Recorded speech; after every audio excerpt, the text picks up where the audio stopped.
We're talking about some important stuff here. Weddings. A lot of girls out there are planning their weddings, of course, and guys too, help in the planning.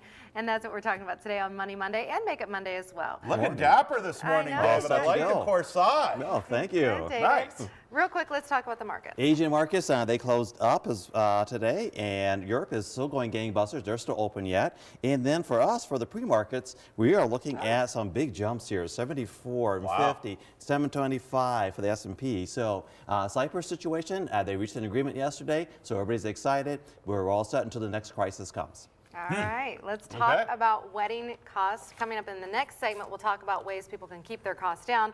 But first of all, the average wedding right now in the United States, excluding the honeymoon, costs how much? $28,427. Holy heck.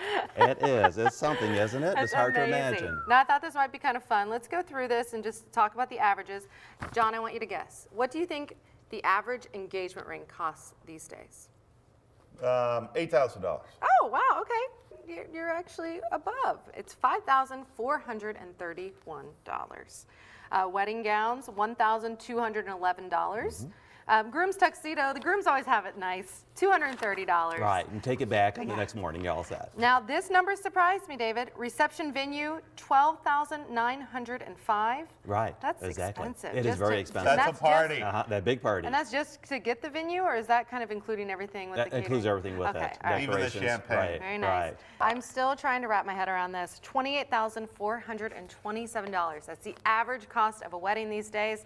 How do we keep those costs down? That's what David Seeger is going to tell us right now. Give us some advice. How can this even be possible to stay under this? That's a lot of money to spend. And well, first of all, in terms of before you get married, there's some things you should do. Think about a budget. How much do I want to spend? How much can I spend? That's the first thing you should probably do. And then set up a savings account that you can have, maybe a money market, whatever you want to have, and put the money in there. There's some things you can do to save as well.